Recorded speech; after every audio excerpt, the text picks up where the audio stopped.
पूरा दिखा दिया।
जाम भी लग रहा है, जाम मंडी के चारों तरफ भी है और जाम स्टेज पे भी है। तो ये आप सब पिता तुल्य बुजुर्ग नौजवान साथी माताएं बहनें, आज सबसे पहले मैं आपसे इस बात के लिए क्षमा मांगता हूं कि आज लेट आपके बीच में आए। आज जब से ये हरियाणा मांगे अभियान यात्रा शुरू करी है, आज 35वां हल्का मुंडरी हल्का 35वां हल्का 34 हल्के करके मैं आपके बीच में मैं आया हूं। लेकिन आज देर से इसलिए आए क्योंकि जैसे बता रहे थे कि हमारी खिलाड़ी बहन विनेश कुमार आज उनका वतन वापसी थी, एयरपोर्ट पर पहुंची, उनके मान सम्मान में हम गए।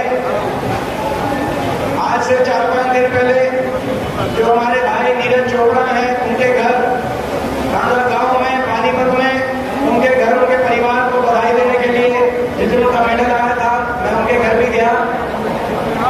बड़े दुर्भाग्य की बात है कि सत्ता पक्ष की तरफ से ना तो कोई वहां दिखा, ना नीरज चोपड़ा जी के हमारे गांव में उनके घर पे कोई सत्ता पक्ष की तरफ से सरकार की तरफ से कोई दिखाई दिया, ना एयरपोर्ट पे आज कोई विनेश कुमार का हौसला बढ़ाने के लिए सरकार की तरफ से दिखाई दिया। खैर वो बात अलग है, उस बारे में तो हम बाद में बात करेंगे। लेकिन आज आपके बीच में थोड़ा लेट जब रहा है, इसलिए थोड़ा बोल के और फिर जो जिस काम के लिए आए पद यात्रा चलेंगे। 10 साल बीजेपी ने हरियाणा का बदला बिठा दिया कि नहीं बिठा दिया? 10 साल बीजेपी की सरकार से, खट्टर सरकार से, खट्टर दुष्यंत सरकार से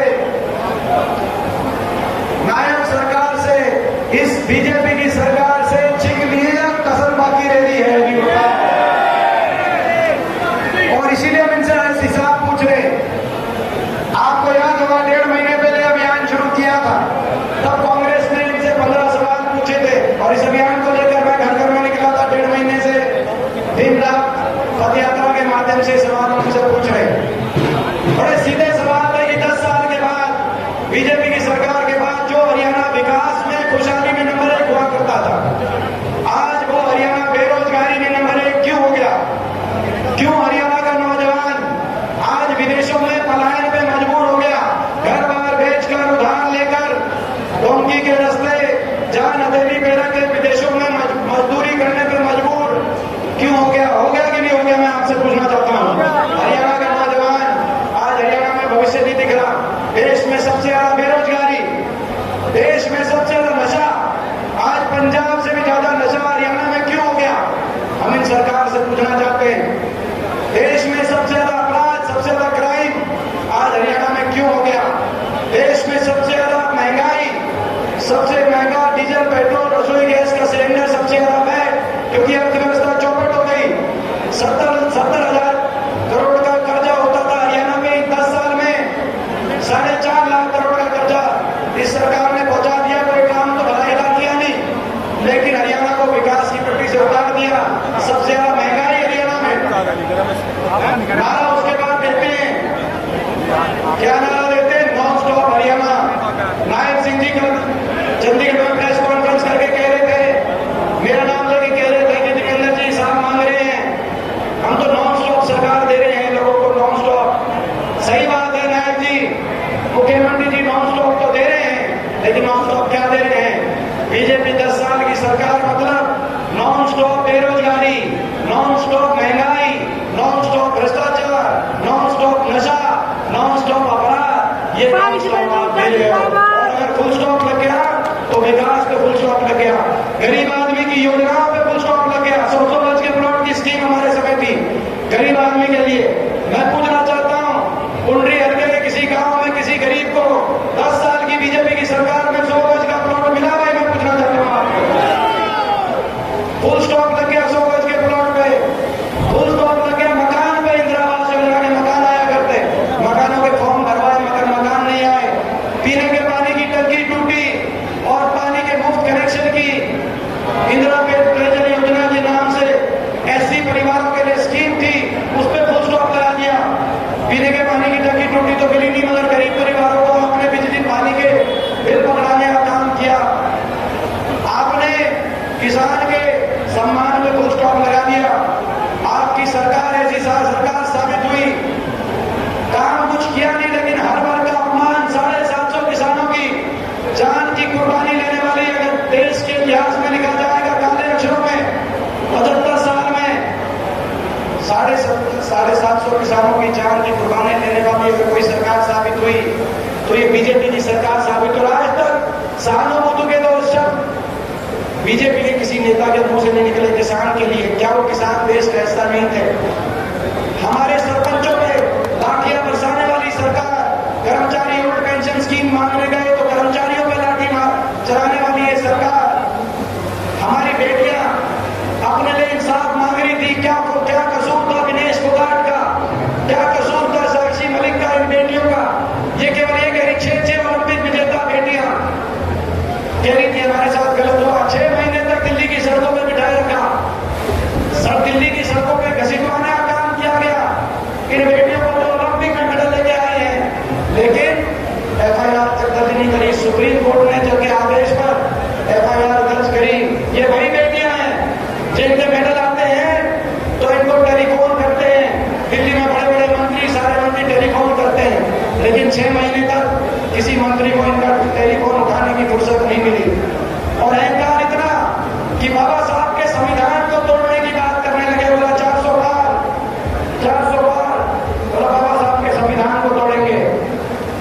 और मैं कहना चाहता हूं ये बीजेपी वालों को 400 बार की तो हवा निकाल दी।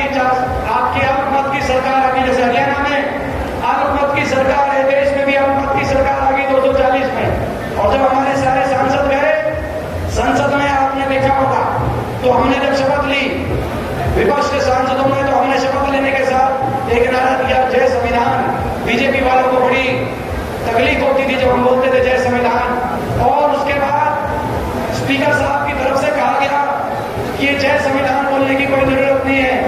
आपने देखा होगा देश की संसद में 550 सांसदों में मैं अकेला ही तो था, अकेला भले था, लेकिन मैं खड़ा हुआ और मैंने कहा कि स्पीकर साहब ये देश तो जय संविधान से चलेगा, इस पे किसी को आपत्ति नहीं होनी चाहिए, आपने सुना होगा। उसके बाद बोला स्पीकर साहब ने क्या कहा, उसके बाद बोला बैठ जाओ। बाकी नहीं कहा, आपने देखा, किस किस ने देखा, हाथ आगे बताइए बाकी भाई बैठ जाओ, बैठ जाओ। मैं कहना चाहता हूँ बीजेपी वालों को, आप हमें तो कह सकते हो बैठ जाओ, लेकिन ये देश का संविधान, बाबा साहब का संविधान है, इसको बैठने नहीं देंगे। मैं बीजेपी वालों को कहना चाहता हूँ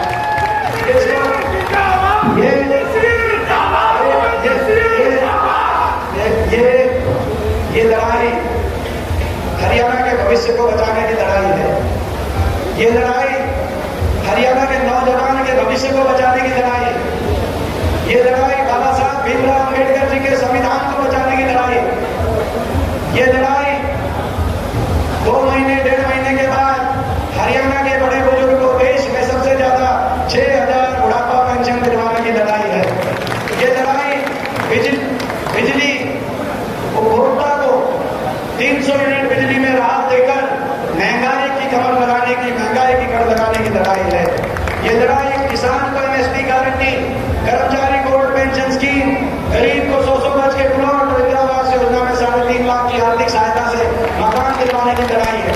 ये लड़ाई हरियाणा के हर वर्ग को उचित मान सम्मान दिलवाने की लड़ाई, हर वर्ग का मान सम्मान हो हरियाणा प्रदेश में, हर वर्ग का सम्मान हो, किसी वर्ग को सड़क पर ना आना पड़े, किसी वर्ग को घसीटा ना जाए, किसी वर्ग को जान की कुर्बानी 1.5 2 साल तक धरने ना देने पड़े। 10 साल हमारी भी सरकार रही, किसी को धरना देना नहीं पड़ा, पुलिस को कहीं लाठीचार्ज करने की जरूरत नहीं पड़ी। आपस में भाईचारे, खुशहाली, अमन चैन, शांति से हरियाणा आगे बढ़ा। एक भी आंदोलन नहीं हुआ था और इनकी सरकार में आपने देखा। और जब इनसे हिसाब मांगते हैं कि हिसाब तो 10 साल हरियाणा का भट्टा क्यों बैठा, तो क्या कहते हैं दिल्ली से इनके नेता आके कहते हैं हम हिसाब नहीं देते, हम हिसाब नहीं देंगे, हम तो लेने वाले हिसाब, हम तो कांग्रेस से हिसाब लेंगे। बड़े बड़े नेता आए दिल्ली से, कहा कि बेटा साहब आपको हम हिसाब नहीं देंगे, हम तो आपसे हिसाब लेंगे। मैं कहना चाहता हूं जो दिल्ली से इनके बड़े नेता आ रहे हैं और कह रहे हैं हिसाब नहीं देंगे, उनको बताना चाहता हूं ये महाभारत की भूमि हरियाणा, कहीं और आप हिसाब दो ना दो, ये महाभारत की भूमि है। ये यहाँ तो बड़े बड़ों का हिसाब हुआ है, ये हरियाणा है प्रधान, ये हरियाणा है प्रधान। ये हरियाणा का आदमी सच्चा हो सकता है, सीधा हो सकता है, ईमानदार हो सकता है, ठगा जाता है। मैं पिछले 20 साल से देश की सबसे बड़ी संसद का सदस्य हूँ। 5वीं बार आपके आशीर्वाद से मुझे मौका मिला और छोटी उम्र में शायद देश में शायद किसी को ना मिला हो। मैं देखता हूँ जहाँ देश की राजनीति की विशाल रिश्ती है, हरियाणा का आदमी वहां ठगा जाता है। आज भी हम देख रहे हैं देश में 29 प्रदेशों में सबसे कम बजट इन्होंने हरियाणा को दिया, और बजट छोड़ो खेल बजट भी 29 प्रदेशों में सबसे कम खेल बजट, 2200 करोड़ का खेल बजट आया, 500 करोड़ गुजरात को मिले, 20%, और हरियाणा के बाटे देश में सबसे कम 29 प्रदेशों में केवल 65 करोड़ हरियाणा के बाटे आए। हमें ठगा नया काम करते हो, हमें किसी दूसरे प्रदेश से द्वेष नहीं है, मगर देश में सबसे कम खेल बजट सबसे कम हरियाणा में क्यों हो, इस बात का आपको बताना चाहिए। आज भी 6 मेडल आए हैं, हमें गर्व है। ओलंपिक में 5 मेडल हरियाणा के हमारे खिलाड़ी लेके आए हैं। हमें गर्व है अपनी बहन मनु भाकर पे, हमें गर्व है अपने भाई सरबजोत सिंह हमारा से जो है उन पर, हमें गर्व है देश पे। मगर खेल बजट सबसे कम इस तरह। तो भैया मैं आपसे पूछना चाहता हूँ 10 साल का हिसाब बीजेपी से लेना चाहिए कि नहीं लेना चाहिए, बताओ। और ये बताओ कौन कौन, देखो कुंडली हल्का जानता हल्का है, इसमें तो कोई दोहराई नहीं, क्योंकि कुंडली हल्के में हमेशा भाई जो कुंडली हल्के के दिल में बात आई, सुनो हवा कैसे हुई, कुंडली हल्के के जो दिल में बात आई वैसे फैसला किया हमेशा। ठीक बात है, कुंडली हल्के को पूरा हरियाणा मानता है, ईद के लिए तो हिमांशु देखो भाई, इस बार मैं अपनी इंडिया के लिए कहना चाहता हूँ, देखो बहुत से हमारे साथियों ने मेहनत करी है और पार्टी ईमानदारी से पार्टी का शीर्ष नेतृत्व सारी बातों को देखकर जो भी फैसला करे, मगर इस बार हरियाणा में कांग्रेस की सरकार कुंडरी हल्के की पूरी भागीदारी होनी चाहिए कि नहीं होनी चाहिए? भाई इस बार भाई देखो, कुंडरी हल्के को मैं मान गया, एक के ने भाई आप हमारी मानोगे तो एक बार हाथ लगा तो चलेंगे। यहाँ से ये दो शब्द हैं, बिल्कुल जोश के साथ होश में चलेंगे, अनुशासन से, ठीक बात है ना? जल्दीबाजी कोई नहीं है, आराम आराम से चलेंगे। ज्यादा लंबा नहीं सफर है, छोटा करा दिया रास्ता क्योंकि आप लेट हो रहे थे, ज्यादा लंबा सफर नहीं है तो है। ये हल्का तो वैसे ही किसान मजदूर का हल्का है, इसमें चलने में आपको दिक्कत नहीं आनी चाहिए। तो भाई एक बार मैं बताऊं, कौन कौन गाँव आखिर तक चलेगा? नहीं हाथ करके बताओ कौन कौन चलेगा? एक बार दोबारा बताओ कौन कौन चलेगा भाई, एक बार हाथ करके कौन कौन चलेगा था?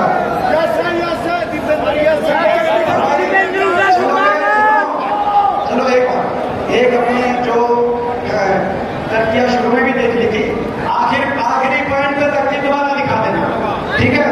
आखिरी पॉइंट पे, लेकिन बीच में मत दिखाना और बीच में एक दूसरे के नारे भी मत लगाना, ताकि हम आपस के बहुत अच्छी तरीके से प्यार में प्रेम में चले। तकिया नीचे रखना भाई, ये प्रस्ताव मंजूर है? तकिया नीचे रखोगे चलने के टाइम पर हाथ करके बताओ। तो और आखिरी जहाँ पे आखिरी चौक पे रुकेंगे वहां पे तकिया द्वारा चलने की कोई बात है। तो देश में सबसे ज्यादा नशे का हिसाब दो, देश में सबसे ज्यादा विदेशों में पलायन में मजबूरी का हिसाब दो, ठीक है भाई? इस तरह के नारे रहेंगे। 750 किसानों की कुर्बानी का हिसाब दो, भाई ये सारे नारे रहेंगे। लेकिन इसमें अनुशासन से टीम है, टीम नहीं है, कई और स्टेज पे भी हो रही है और ये भी नहीं हो रही स्टेज पे। और भाई फिर जाम भी लग रहा है, जाम मंडी के चारों तरफ भी है और जाम स्टेज पे भी है। तो ये आप सब पिता तुल्य बुजुर्ग नौजवान साथी माताएं बहनें, आज सबसे पहले मैं आपसे इस बात के लिए क्षमा मांगता हूं कि आज लेट आपके बीच में आए। आज जब से हरियाणा मांगे अभियान यात्रा शुरू करी है, आज 35वां हल्का, कुंडरी हल्का 35वां हल्का, 34 हल्के करके मैं आपके बीच में मैं आया हूं। लेकिन आज देर से इसलिए आए क्योंकि जैसे बता रहे थे कि हमारी खिलाड़ी बहन विनेश कुमार, आज उनका वतन वापसी थी, एयरपोर्ट पर पहुंची, उनके मान सम्मान में हम गए। आज से 4-5 दिन पहले जो हमारे भाई नीरज चोपड़ा हैं, उनके घर गांव में पानीपत में, उनके घर उनके परिवार को बधाई देने के लिए जिस दिन उनका मेडल आया था, मैं उनके घर भी गया। बड़े दुर्भाग्य की बात है कि सत्ता पक्ष की तरफ से ना तो कोई वहां दिखा, ना नीरज चोपड़ा जी के हमारे गांव में उनके घर पे कोई सत्ता पक्ष की तरफ से, सरकार की तरफ से कोई दिखाई दिया, ना एयरपोर्ट पे आज कोई विनेश कुमार का हौसला बढ़ाने के लिए सरकार की तरफ से दिखाई दिया। खैर वो बात अलग है, उस बारे में तो हम बाद में बात करेंगे। लेकिन आज आपके बीच में थोड़ा लेट दिख रहा है, इसलिए थोड़ा बोल के और फिर जो जिस काम के लिए वहां पद यात्रा चलेंगे। 10 साल बीजेपी ने हरियाणा का बदला उठा दिया कि नहीं उठा दिया? 10 साल बीजेपी की सरकार से, खट्टर सरकार से, खट्टर दुष्यंत सरकार से, नायब सरकार से, इस बीजेपी की सरकार से छिक लिए कसर बाकी रह रही है अभी। और इसीलिए हम इनसे हिसाब पूछ रहे। आपको याद होगा 1.5 महीने पहले अभियान शुरू किया था, तब कांग्रेस ने इनसे 15 सवाल पूछे थे और इस अभियान को लेकर मैं घर घर में निकला था 1.5 महीने से, दिन रात पद यात्रा के माध्यम से सवाल उनसे पूछ रहे। बड़े सीधे सवाल है कि 10 साल के बाद बीजेपी की सरकार के बाद जो हरियाणा विकास में, खुशहाली में नंबर 1 हुआ करता था, आज वो हरियाणा बेरोजगारी में नंबर 1 क्यों हो गया? क्यों हरियाणा का नौजवान आज विदेशों में पलायन पे मजबूर हो गया, घर बार बेचकर उधार लेकर डोंकी के रास्ते जान हथेली पे रख के विदेशों में मजदूरी करने पे मजबूर क्यों हो गया? हो गया कि नहीं हो गया? मैं आपसे पूछना चाहता हूँ। हरियाणा के नौजवान, आज हरियाणा में भविष्य नहीं दिख रहा। देश में सबसे ज्यादा बेरोजगारी, देश में सबसे ज्यादा नशा, आज पंजाब से भी ज्यादा नशा हरियाणा में क्यों हो गया? हम इन सरकार से पूछना चाहते हैं। देश में सबसे ज्यादा अपराध, सबसे ज्यादा क्राइम आज हरियाणा में क्यों हो गया? देश में सबसे ज्यादा महंगाई, सबसे महंगा डीजल, पेट्रोल, रसोई गैस का सिलेंडर सबसे ज्यादा है, क्योंकि अर्थव्यवस्था चौपट हो गई। 70,000 करोड़ का कर्जा होता था हरियाणा में 10 साल में, 4.5 लाख करोड़ का कर्जा इस सरकार ने पहुंचा दिया। कोई काम तो भला किया नहीं, लेकिन हरियाणा को विकास की पटरी से उतार दिया। सबसे ज्यादा महंगाई हरियाणा में। नारा उसके बाद देते हैं, क्या नारा देते हैं? Non stop Haryana. नायब सिंह जी कल चंडीगढ़ में प्रेस कॉन्फ्रेंस करके कह रहे थे, मेरा नाम लेके कह रहे थे कि जितेंद्र जी साहब मांग रहे हैं, हम तो नॉन स्टॉप सरकार दे रहे हैं लोगों को, नॉन स्टॉप। सही बात है नायब जी, मुख्यमंत्री जी नॉन स्टॉप तो दे रहे हैं, लेकिन नॉन स्टॉप क्या दे रहे हैं? बीजेपी 10 साल की सरकार मतलब नॉन स्टॉप बेरोजगारी, नॉन स्टॉप महंगाई, नॉन स्टॉप भ्रष्टाचार, नॉन स्टॉप नशा, नॉन स्टॉप अपराध, ये नॉन स्टॉप आप दे रहे हो। और अगर फुल स्टॉप लग गया तो विकास पे फुल स्टॉप लग गया, गरीब आदमी की योजनाओं पे फुल स्टॉप लग गया। 100 गज के प्लॉट की स्कीम हमारे समय थी गरीब आदमी के लिए। मैं पूछना चाहता हूँ, कुंडरी हल्के में किसी गांव में किसी गरीब को 10 साल की बीजेपी की सरकार में 100 गज का प्लॉट मिला भाई? मैं पूछना चाहता हूँ आपको। फुल स्टॉप लग गया 100 गज के प्लॉट पे, फुल स्टॉप लग गया मकान पे। इंदिरा आवास योजना के मकान आया करते, मकानों के फॉर्म भरवाए मगर मकान नहीं आए। पीने के पानी की टंकी टूटी और पानी के मुफ्त कनेक्शन की इंदिरा पेयजल योजना के नाम से एससी परिवारों के लिए स्कीम थी, उस पर फुल स्टॉप लगा दिया। पीने के पानी की टंकी टूटी तो मिली नहीं, मगर गरीब परिवारों को अपने बिजली पानी के बिल पकड़ाने का काम किया। आपने किसान के सम्मान में फुल स्टॉप लगा दिया। आपकी सरकार ऐसी सरकार साबित हुई, काम कुछ किया नहीं, लेकिन हर वर्ग का अपमान। 750 किसानों की जान की कुर्बानी लेने वाली अगर देश के इतिहास में लिखा जाएगा काले अक्षरों में, 75 साल में 750 किसानों की जान की कुर्बानी देने वाली अगर कोई सरकार साबित हुई तो ये बीजेपी की सरकार साबित हो। आज तक सहानुभूति के 2 शब्द बीजेपी के किसी नेता के मुंह से नहीं निकले किसान के लिए। क्या वो किसान देश का हिस्सा नहीं थे? हमारे सरपंचों पे लाठियां बरसाने वाली सरकार, कर्मचारी ओल्ड पेंशन स्कीम मांगने गए तो कर्मचारियों पे लाठी चलाने वाली है सरकार। हमारी बेटियां अपने लिए इंसाफ मांग रही थी, क्या कसूर था दिनेश फोगाट का, क्या कसूर था साक्षी मलिक का, इन बेटियों का? ये केवल ये कह रही 6 ओलंपिक विजेता बेटियां कह रही थी हमारे साथ गलत हुआ। 6 महीने तक दिल्ली की सड़कों पर बिठाए रखा, दिल्ली की सड़कों पर घसीटवाने का काम किया गया। इन बेटियों को तो ओलंपिक में मेडल लेके आए हैं, लेकिन एफआईआर तक दर्ज नहीं करी। सुप्रीम कोर्ट ने जो के आदेश पर एफआईआर दर्ज करी। ये वही बेटियां हैं जिनके मेडल आते हैं तो इनको टेलीफोन करते हैं। दिल्ली में बड़े बड़े मंत्री, सारे मंत्री टेलीफोन करते हैं, लेकिन 6 महीने तक किसी मंत्री को इनका टेलीफोन उठाने की फुर्सत नहीं मिली। और अहंकार इतना कि बाबा साहब के संविधान को तोड़ने की बात करने लगे। बोला 400 बार बोला बाबा साहब के संविधान को तोड़ेंगे। और मैं कहना चाहता हूं ये बीजेपी वालों को 400 बार की दफा निकाल दी। आपकी अल्पमत की सरकार आ गई, जैसे हरियाणा में अल्पमत की सरकार है, देश में भी अल्पमत की सरकार आ गई 240 में। और जब हमारे सारे सांसद गए संसद में, आपने देखा होगा, तो हमने जब शपथ ली विपक्ष के सांसदों ने, तो हमने शपथ लेने के साथ एक नारा दिया, जय संविधान। बीजेपी वालों को बड़ी तकलीफ होती थी जब हम बोलते थे जय संविधान। और उसके बाद स्पीकर साहब की तरफ से कहा गया कि जय संविधान बोलने की कोई जरूरत नहीं है। आपने देखा होगा देश की संसद में 550 सांसदों में मैं अकेला ही तो था, अकेला भले था, लेकिन मैं खड़ा हुआ और मैंने कहा कि स्पीकर साहब ये देश तो जय संविधान से चलेगा, इस पर किसी को आपत्ति नहीं होनी चाहिए। आपने सुना होगा। उसके बाद बोला स्पीकर साहब ने क्या कहा, उसके बाद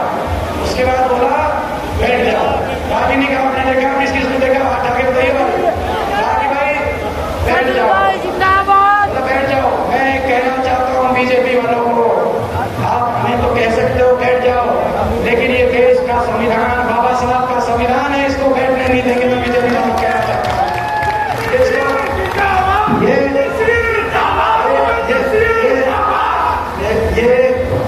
ये लड़ाई हरियाणा के भविष्य को बचाने की लड़ाई है।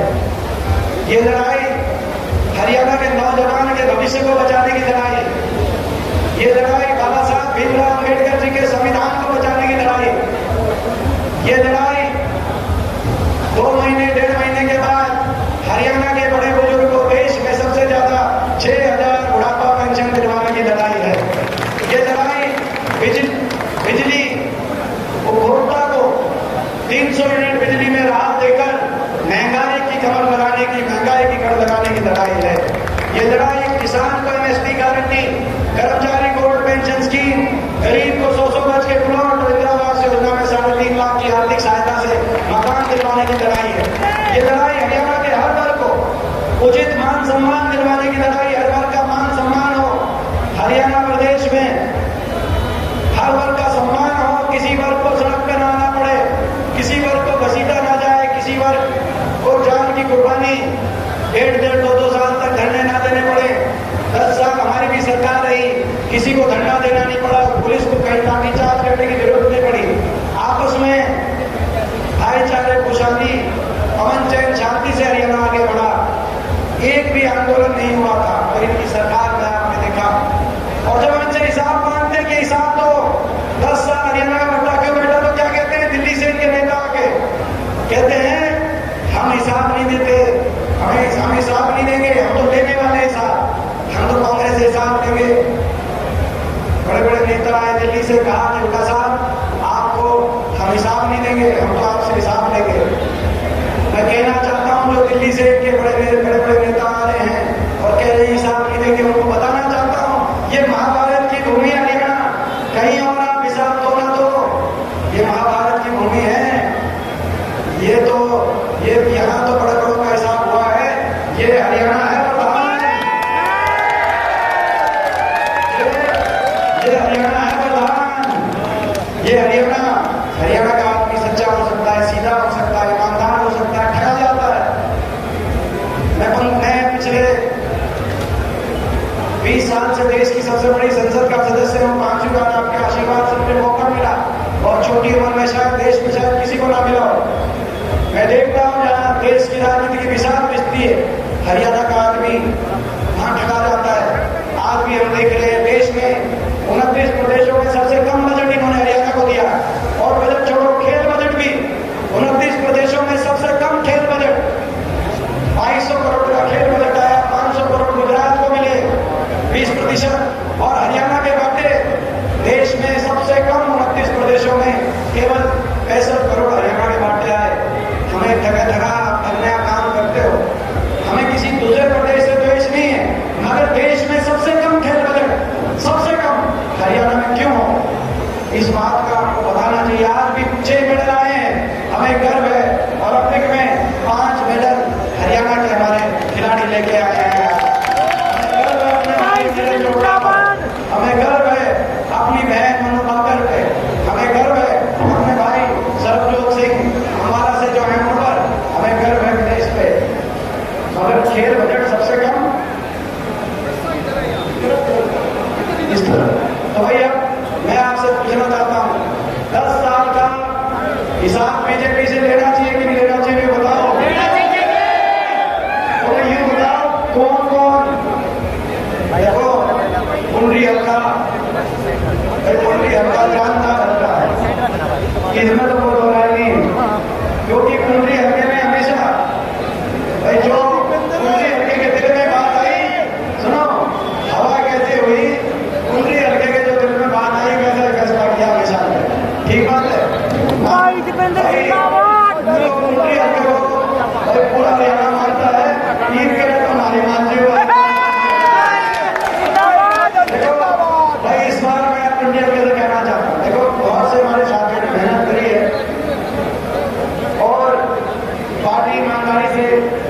पार्टी का शीर्ष नेतृत्व सारी बातों को देखकर जो भी फैसला करे, मगर इस बार हरियाणा में कांग्रेस की सरकार में कुंडली हल्के की पूरी भागीदारी होनी चाहिए।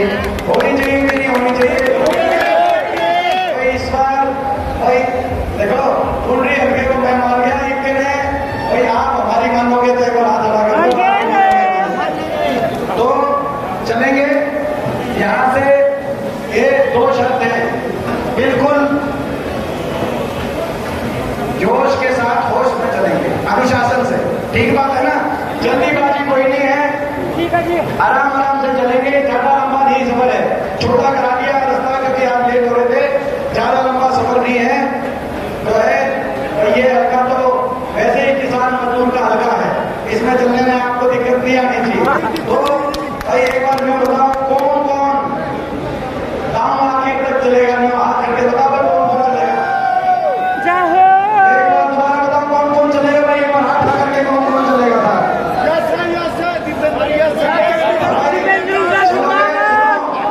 चलो एक बार, एक अपने जो तर्किया शुरू में भी देख ली थी, आखिरी पॉइंट पे तर्कीब दोबारा दिखा देना, ठीक है? आखिरी पॉइंट पे, लेकिन बीच में मत दिखाना और बीच में एक दूसरे के नारे में मत लगाना, ताकि हम आपस के बहुत अच्छी तरीके से प्यार में प्रेम में चले। तख्तियां नीचे रखना भाई, ये प्रस्ताव मंजूर है? तख्तियां नीचे रखोगे चलने में, चलने के टाइम पर हाथ करके बताओ।